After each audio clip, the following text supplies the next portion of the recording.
Baiklah, Assalamualaikum warahmatullahi wabarakatuh. Perkenalkan, nama saya Fatul Putri Nadia, dan saya dari mahasiswa Universitas Muhammadiyah Makassar.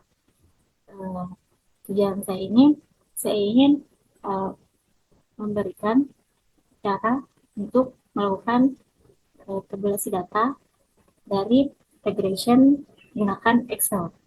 Baiklah, kita lihat melalui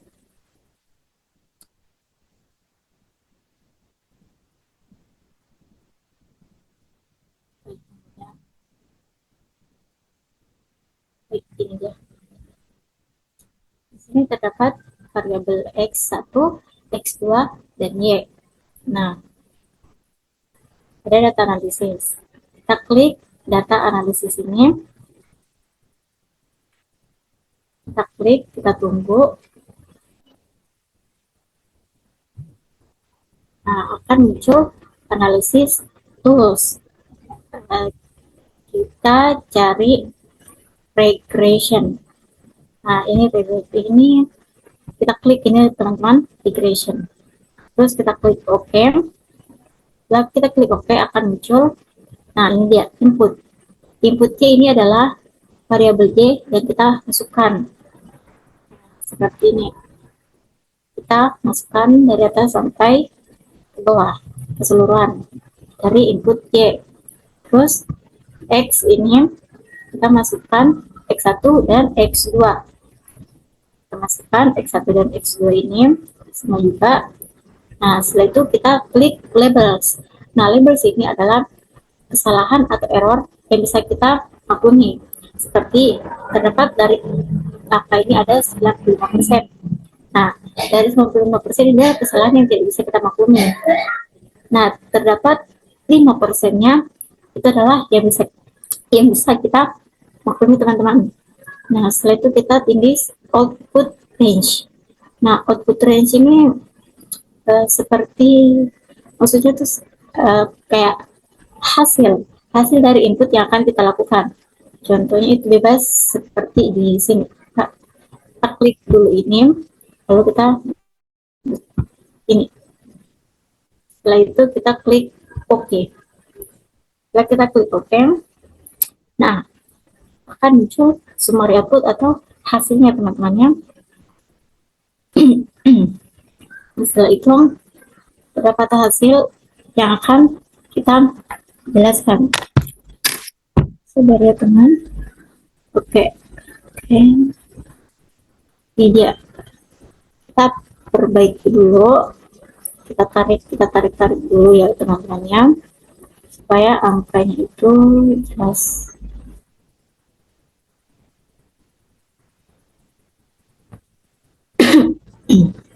Maaf, supaya angkanya itu bisa kita lebih baik.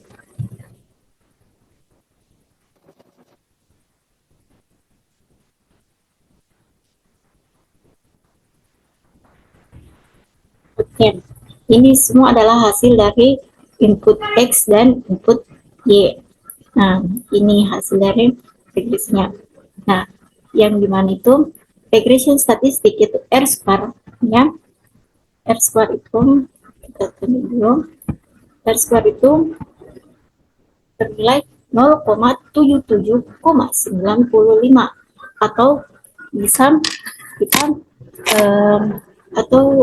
bisa kita hitung persennya itu 77,95%. Nah, 77,95% ini kan menunjukkan bahwa nilai pada variabel Y ini dapat dijelaskan oleh variabel X1 dan X2, yang artinya model ini memiliki kemampuan yang cukup baik dalam menjelaskan perubahan data. Nah, dari 77,95 ini terdapat sisa. Sisanya itu 22,41%. Di mana sisa ini dihitung dari model-model variabel lain. Contohnya itu kayak variabel X3 dan X4 yang tidak terlihat. Terus kita akan menjelaskan tentang signifikan.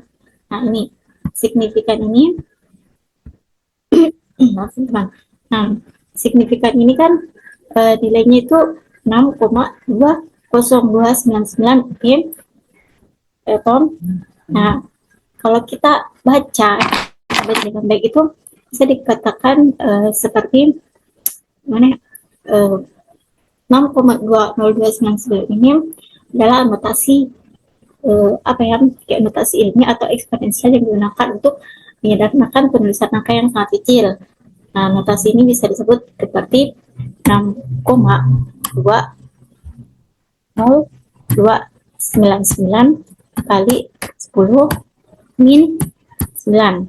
Nah, seperti itu ya. Kali 10 kurang 9 gitu. Nah, sudah itu kalau mau dihitung desimalnya itu kita hitung mulai dari ini angka 9 kita masukkan ke paling depan, sehingga bisa kita hitung menjadi 0,00000000 sampai 9 itu 62. Jadi 0,000062 ini 0,0622 ini, maaf ya teman-teman, itu angkanya tuh lebih kecil dari angka kesalahan yang bisa kita maklumi, yaitu 0,05% kesalahan. 0,05% ada kesalahan yang bisa kita maklumi. Jadi ini 6,2029 itu termasuk signifikan karena hasil desimal dari 6,2029 itu 0,00000062. Nah, itu angka kecil untuk dihitung, itu termasuk angka kecil dari angka 5% yang kita anggap yang kita jadikan patokan error. Jadi ini signifikan.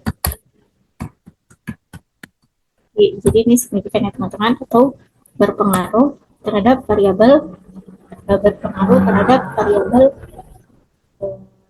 X dan X2 itu bersama-sama memiliki pengaruh nyata terhadap variabel Y. Setelah itu kita hitung p-val. Nah, p-val X1 dan X2 ini kalau kita desimalkan dia menjadi angka 0,000000168. Nah, ini untuk p-val X1. Nah, kan sudah kita ketahui bahwa 0,05% itu adalah kesalahan yang bisa kita maklumi. Dan di sini 0,000168 ini adalah angka yang lebih kecil dari 0,05% yang kita maklumi. Jadi p-val dari X1 itu dia signifikan atau berpengaruh.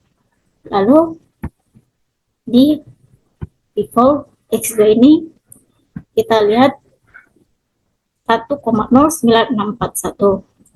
Nah, kita desimalkan kembali seperti p-val dari signifikan itu 0,000001 itu kan sudah kita tebak ya teman-teman ya, bahwa 0,00001 itu lebih kecil dari 0,05% yang kita anggap sebagai kesalahan.